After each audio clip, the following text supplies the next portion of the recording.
Welcome to the Going North podcast, where we will deliver you tips and techniques to advance yourself and anything you decide to do in life. I am your host, Dom Brightmon, and every Thursday I will interview authors, especially self-published ones from various walks of life, who will deliver you information and inspiration to help you charge forward. On a quick side note, be sure to check out my book, Going North, on Amazon.com. It's available on ebook, paperback, and audiobook. Now let's get on with the show.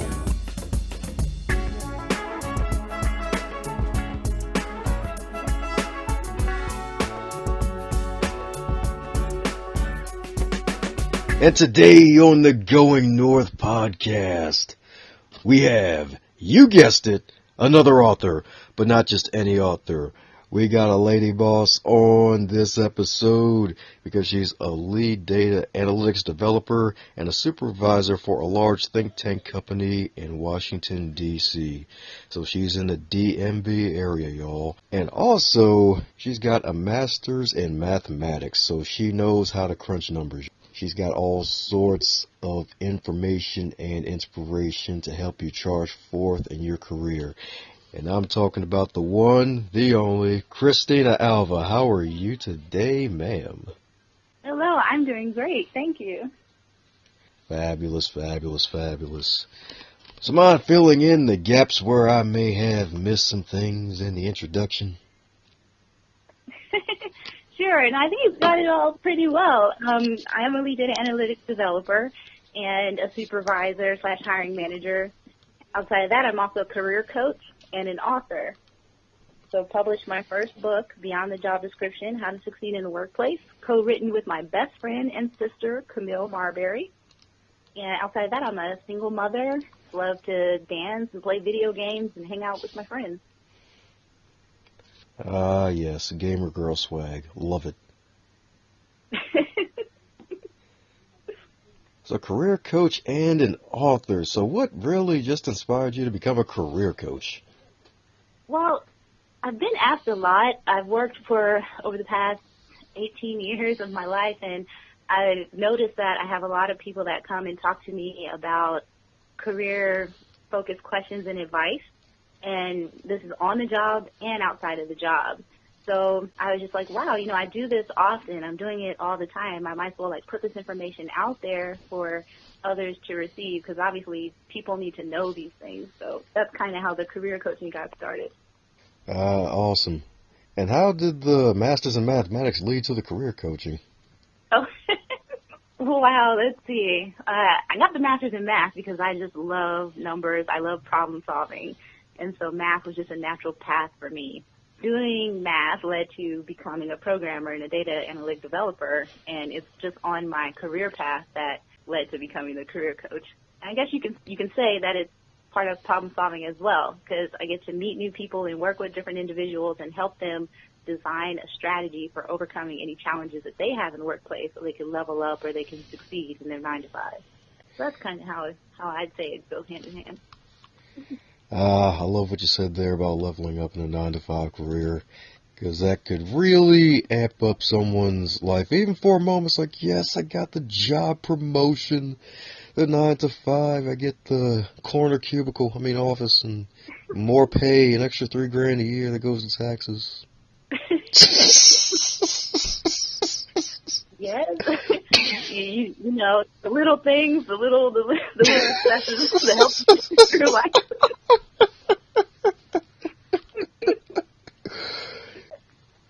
Sarcasm. That was bad on my part. No problem. Today, the corner cubicle. Tomorrow, the whole office building, right? Oh, there you go. Heck, that could possibly be like a book chapter title. How to move from the corner cubicle to owner of the whole darn building. Yes. So with your 18 years of experience, what trials did you have to overcome, especially now that it seems like you're making a transfer into entrepreneurship?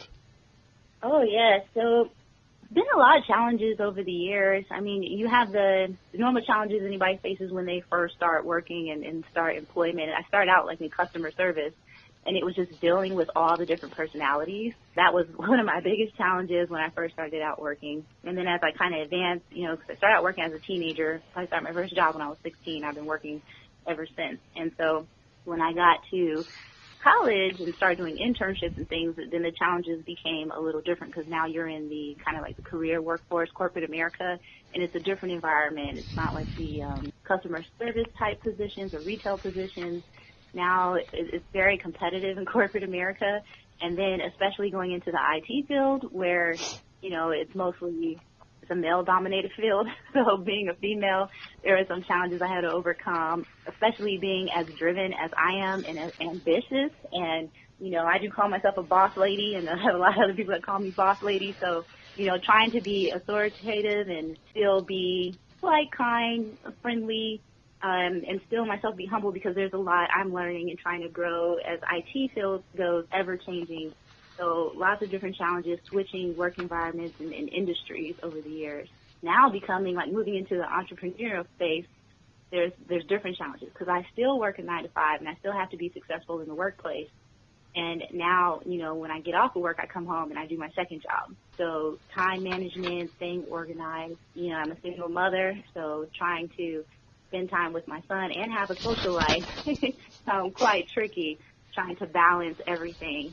But it's possible. I'd say plan, because the more you plan, the more organized you are, the more efficient you can be, and it really helps you achieve the goals that you make for yourself. There we go. That's really great what you said there, especially about the planning piece, because some folks forget the plan and they just go at life full throttle reactionary mode. And then there's folks who plan, and then, of course, the Mike Tyson quote comes to mind where everybody has a plan until they get punched in the face. So what advice would you give to someone, especially for the single mothers out there trying to do everything and crack that whip as the boss ladies that they are in their lives to build empires and whatnot? What advice would you give to them in terms of time management when plans sometimes fail at first contact? Wow, yeah, that's a great question. That's a challenge that, a lot of people face. I would say plan your month before your month starts. Ooh. Plan your week before your week starts. Plan your day before the day starts. Having a written plan, making your goals clear is number one, always. Making your goals clear, and then planning, just ahead of time plan. Like for the week, example, like I meal prep for the week. I plan on Sundays, I cook on Sundays, and then I don't have to worry about what's for dinner every day. What my son would say, Mom, I'm hungry after school, what's for snack? Have all that planned out. And then I already have my business activities for my own side businesses planned out for the week. I know what meetings I have, when I have them, what I need to work on when I come home. I have a set amount of time I spend each day on these initiatives. And then I know when I go to work, which is the big challenge, right? Because we can get so overcome and overwhelmed with the task list we have to do at work in our 9-to-5. Yep. I make sure that when 5:30 hits, I'm out that door. This job stops, the next one starts. Because it would be so easy to get lost in your work, and especially if you feel you're falling behind. Because for some reason we always feel like, I need to catch up. But that's what the job is there for 9-to-5. It's supposed to be there for you tomorrow, right? Nice. That's why it's called a job. So, yeah, and I organize what I do in the workplace from 9-to-5. I have my list, and I know what can get done in a day and what's going to take longer. So I just plan accordingly, come home, do my other activities for my business. I'm still able to spend time with my son. I even plan that into my week so that we have our family time so that he doesn't get neglected. I have also found ways to incorporate him into my business so that he feels like he's contributing and I'm killing two birds with one stone. I'm getting things done, working on business initiatives, and I'm including him so we're still spending time together. But I'm also teaching him how he can go about starting and running his own business. And he's also learning subconsciously how to overcome the time management challenge. So a lot I said there, but yeah. Yeah, but a lot of great things. I mean, of course, you got the generational wealth aspect with teaching your son how to run a business, learning from mom. And, of course, planning out your month, then your weeks out in advance, which is great because recently, from personal experience, when I don't plan out my weeks, I don't feel like as accomplished when the week is over. And when the week flies by, like, yeah, it's Monday, TGIM, and then Next thing you know, it's freaking Friday, and you're like, oh, wow. What happened to Tuesday? And as opposed to when you plan out the week ahead, and it's like, oh shoot, I got knocked this off down off the list, I knocked that off the list. It's really awesome. It's really awesome indeed. Yes, I found it was very helpful when I started. I got a planner and I started writing all of my to-dos in one place and looking at them daily. And I found that was very effective and helped me feel more organized and helped me get more done. Also, the other thing I had to do that I found very effective was just focus on 2 or 3 things at a time. I know, you have your household and everything, especially for like me, and I have to say other like women and mothers. I have my son's to-do list in my head. I have the house to-do list in my head, the shopping, the laundry, and then I have my day job as a supervisor. I have my own task. I have my staff's task in my head. And so there's so many things going on in my head. I find like I have to just stop. And if I'm going to get anything done, I have to focus in on 2 or 3 things at a time instead of trying to, conquer the world at once. Let me just start with my address and then I'll go from there. Oh, that makes sense. Don't try to go for Japan when you're still in America. Especially if you're a man. It's like, yeah, konnichiwa. And they're like, don't know, what?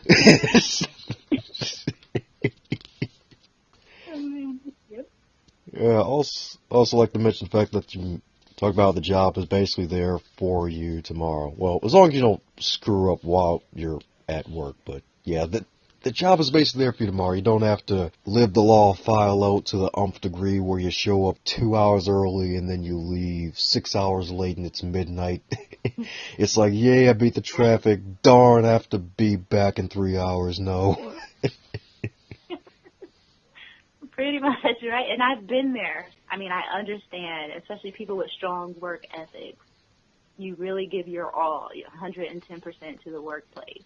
But it's important to understand your job is not to solve all the problems in one day. Your job is just to identify a problem and make incremental progress.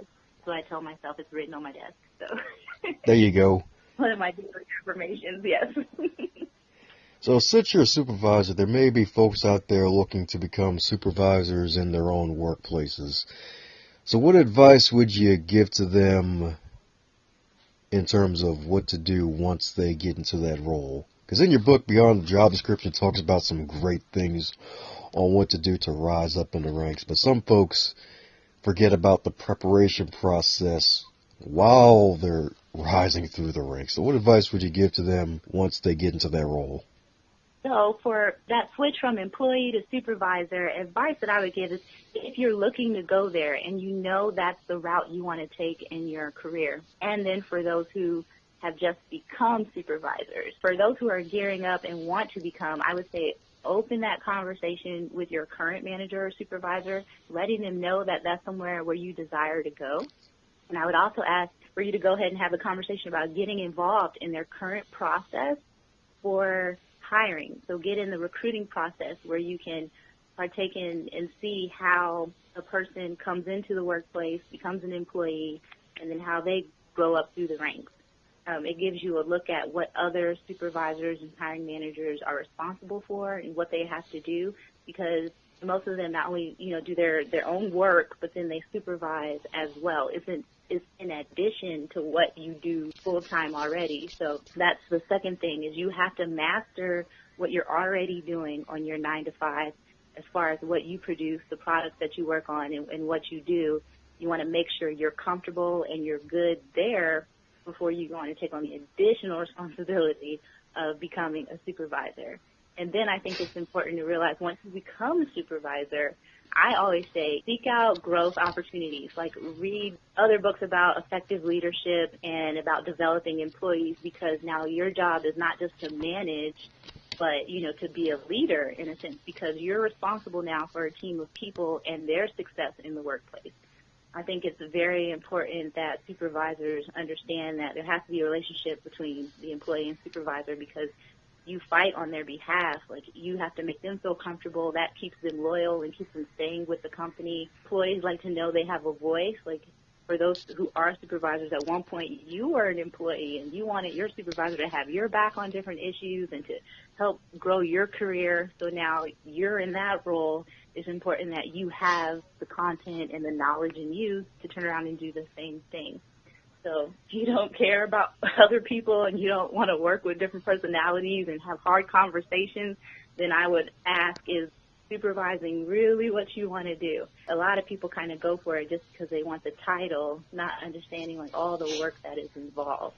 But for those who are really passionate about helping others and want to see others be successful, I think it's great. Open that conversation, make sure your supervisor knows that's where you're thinking of going and you have an interest in doing that so they can help you get there, have that conversation with you about how to get there.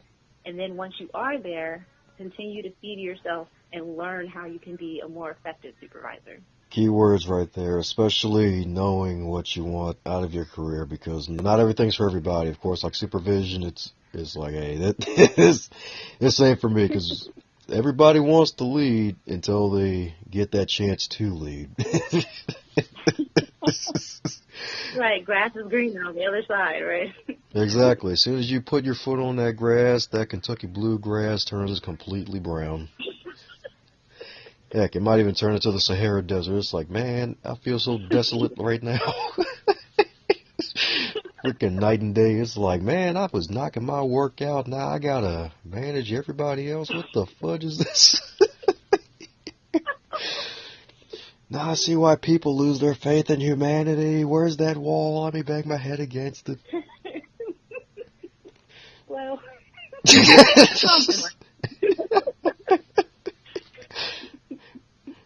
No, but seriously though, that's really important what you said though about making sure that you don't just want to be a supervisor just for the title and the pay raise. You just have to really know yourself and just have that desire to help people and be willing to have that edge, that leadership edge, to be able to have the difficult conversations, because not everybody's good at that. I mean, you may have some folks out there with some Mary Poppins swag. They could just be like ultra positive all the time, but when it comes to making those difficult conversations, they may just run for the hills and try to float to the hill and hide and just let things fly, and then the workplace morale just degrades. It just goes down because they're not holding people accountable. So that's really, really good that you said that. Important. That's right, important indeed.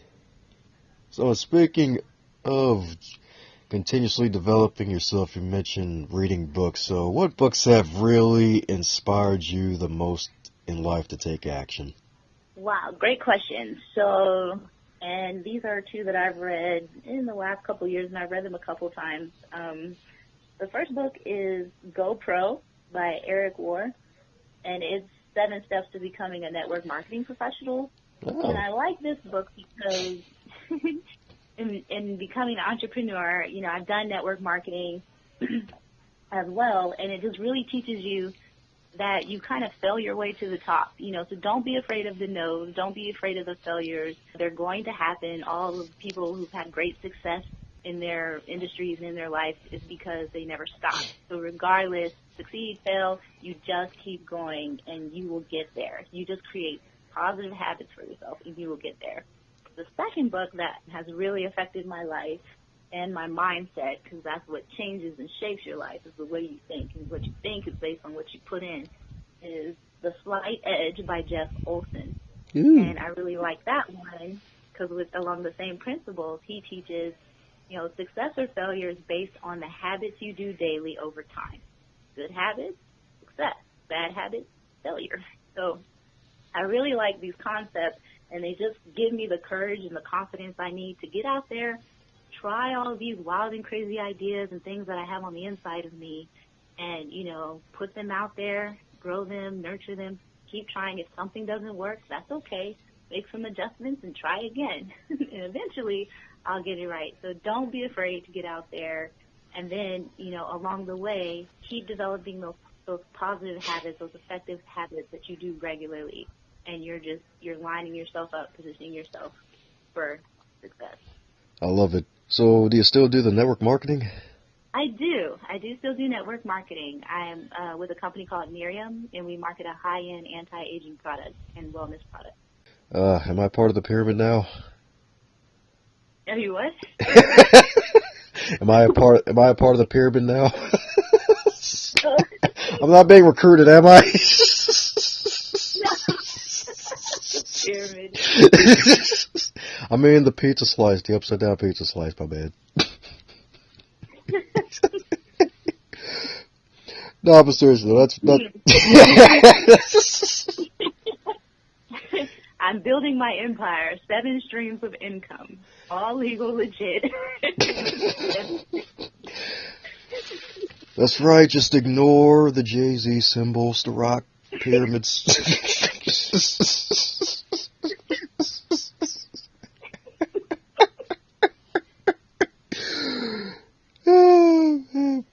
But that GoPro, though, book, that is a book that I've seen recommended to me multiple times on Amazon.com. I might have to move that up on the to-be read list because that's actually something else that's not for everybody, but it's still good for training network marketing. I'm actually friends with quite a few network marketers, and they are some of the most positive people ever. Like, even if you don't feel like being recruited or recruiting others, they are still some of the best people to be around because they are so positive and they keep you upbeat, and they've built in the instinct is like, hey, no is just a part of the game. Like, you just can keep going. It's freaking awesome. Right. You know, I guess like one of the principles they teach in network marketing is that there were like 6 billion people on the planet. Yep. So if you get a no, what's that? You know, it's like, and in everything in your life, right, you'll get no's. And I learned a long time ago, I had a mentor tell me in the workplace at this, right? If you get told no, that means you're asking the wrong person. So when I got some of these concepts like really down on the inside of me, it was like, boom, my mind just opened and it was like, just go for it. Go for it. And is that true? I wanted to prove the person right or wrong, right? I know in my workplace when I was told, oh, no, we don't do that, I said, okay, thank you. And I just go ask the next person because I know my own personal journey in the workplace. I've had, in my most current position, I've had 6 promotions and 8 raises in 7 years. Woo! Yeah, I fast-tracked myself. Just position myself to kind of like go super fast because I'm very ambitious, like I said. And a lot of the times I got told no, like, no, we don't promote that quickly. No, you can't get a raise or whatever. And I would just say, okay, thank you. And I go ask someone else. And, you know, second, third person, I get a yes, a sure, or okay, or let's have that conversation. And I learned very quickly, like, oh, wow, okay. So, you know, networking, which is another key principle I like to teach and talk about, is very important and very key because it's not always what you know, but it's who you know. And a lot of times you won't even get the chance to prove what you know if you don't know the right person who can get you in the right position so that you can show off your skills or whatever that is that you do. So again, that's another very important principle in the workplace, in network marketing, in any kind of business that you're doing. Network, network, network. That's right, networking. That is freaking great, especially in the IT world. So for those who, especially the introverts out there who are still trying to work out their extrovert side and getting out there and networking, what advice would you give to them to just build up that inner confidence to get out there and network? Ah, that's a good one. You know, you can practice in front of your mirror. So work on your 30-second elevator pitch. Like introduce yourself and your skill set, especially if you're networking to find a job or create a new work opportunity for yourself or just learn or just meet other professionals in your industry. Or even if you're at work, right? You just started a new job and you don't know anybody really and you have your position. You're excited already because you got the job in the first place, especially if this is your first time like in the career place. And if it's not and you're a seasoned professional, you're switching industries or something like that, or you just got a new job, you got to develop your 30-second elevator pitch. I like to say it's your introduction that tells who you are and what you're good at, because then you're focusing on things that you know, and you're telling the other person who you are and what you have to offer. So if they're looking for something in particular, like a skill set they want to hire for or something, then they automatically know, oh, this person is good at Java programming, or oh, this person does web development, or oh, this person is really good at graphic design and whatnot. So get your 30 seconds spill together, get in front of the mirror, Look at your facial expressions. Are you a person who talks with your hands, and just practice and practice. And even if you're an introverted type, there are some people if you're a gamer, like my son, I tell him, you're such an introvert. Because he sits in his room and he just stays on his video games all day, but he has his little crew on his headset. Give them your little spiel. They may think you're crazy, but they'll respond, So you just got to use what you have around you. And then challenge yourself, say, I'm going to go to one networking event this month, and then grow that and keep on doing it until you get over that fear. Now, I will say you have to be very clear on what the benefits are of doing this. I mean, meeting people, meeting other networks, expanding your own network, creating opportunities. Are you a network marketer? Do you own your own business? Are you trying to get promoted at your job? Are you trying to get a job? These are the benefits of networking. So you want to remind yourself every time you don't want to get up and leave the house and go to that meetup or go to that social event at your job or one at your school or wherever you happen to be, remind yourself, this is going to open doors for me. This is going to create opportunities. Have that goal set in your head before you walk out the door. And then that helps keep you grounded and reminding you why you're going to do what you're getting ready to do. And then because you practice your 30-second,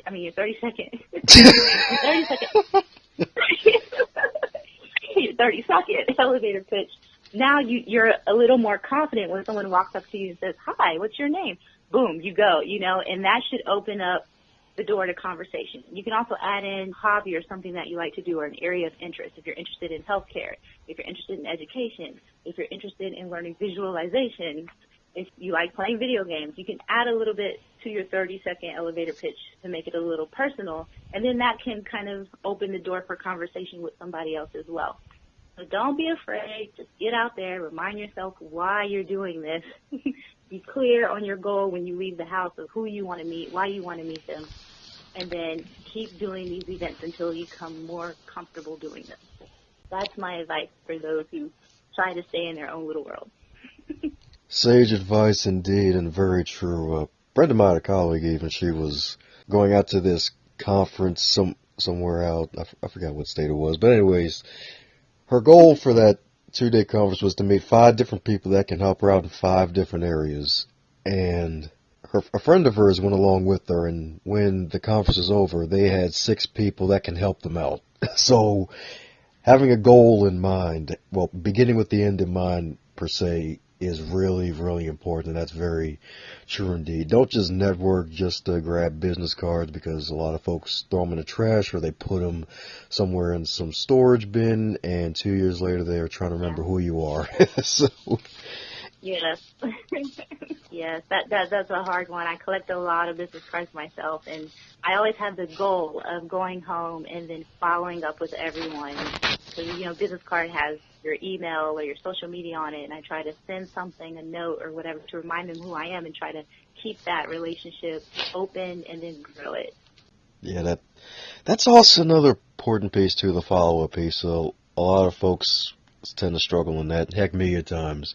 Some days I'm full Grant Cardone 10X. Yeah, I'm going to connect, send them a Facebook request, LinkedIn request while I'm at the event. And sometimes it'll be 3 weeks later, be like, oh man, darn, I didn't call this person.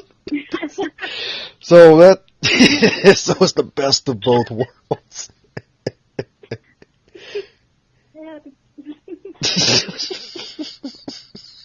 So yep, following up is also key to the networking piece.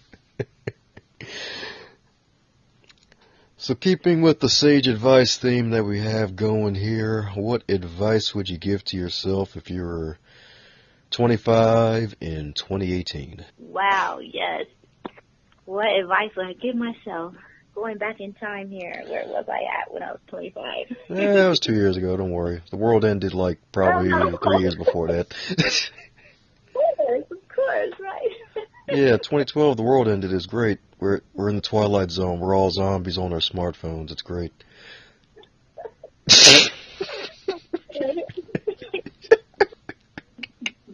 Okay, I'm trying to answer the question. Hold on.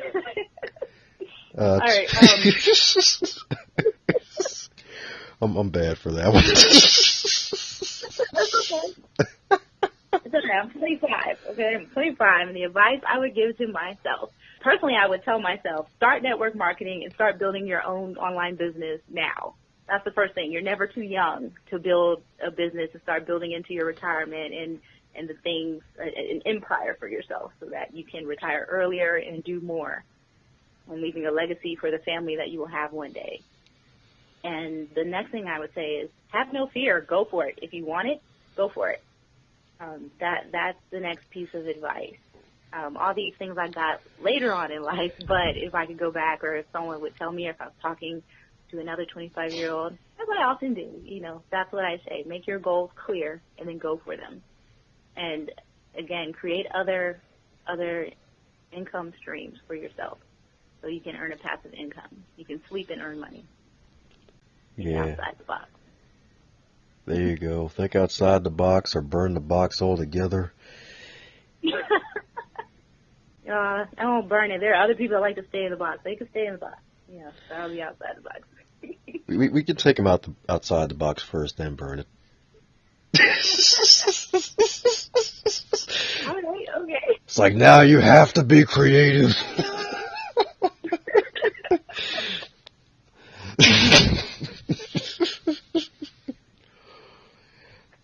Conversation's taking a turn. Turn for the worse, the better. I say it's a turn for the north. All right. So, for those who want to keep in contact with you and possibly get some career advice and they want some of that Christina Alva goodness in their lives to change for the better, where can we find you? You can find me on Instagram and Facebook at Christina N. Alva. You can find me on my website at www.christinaalva.com. And you can find me on LinkedIn at Christina Alva. That's who I am. You can find my new book, Beyond the Job Description, How to Succeed in the Workplace, on Amazon. And then just stay tuned and see what's coming next. There'll be more books, more events. Yeah, stay tuned. That's right, folks, because this young lady right here is on the move. Boss in a job, boss in her life. Single mom helping her son take over the world one day. And her wonderful book, Beyond the Job Description, is a nice guide for those not only just starting in their careers, but could be a reminder for those who may be currently in the middle of their careers or may be at a plateau and they just need that nice reminder of, hey, don't do this, don't be that stupid. So go ahead and find your way to pick up 30 copies of this book and give them out to your friends, your family, your kids, the kids, and be able to follow Chris. Oh, yeah, there you go. Neighbors, too. Yes, that's right. Like a good neighbor, here's a Beyond the Job Description book for you. That's right. I'm retired. Well, the retired job description is in here somewhere. Here you go.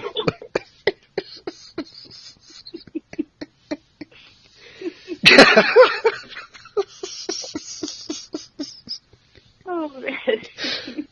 Yep, so go ahead and buy that book, y'all. Thanks a bunch for your listening ears on the Going North podcast. I hope you really, really enjoyed that episode. If you enjoyed the episode, be sure to share it with your friends and family, especially those who love podcasts and love listening to some inspiration and motivation. And keep a lookout for the sequel to Going North, Tips and Techniques to Advance Yourself, in October 2018. And if you'd like to connect with me directly, feel free to shoot me an email at dombrightmon@gmail.com.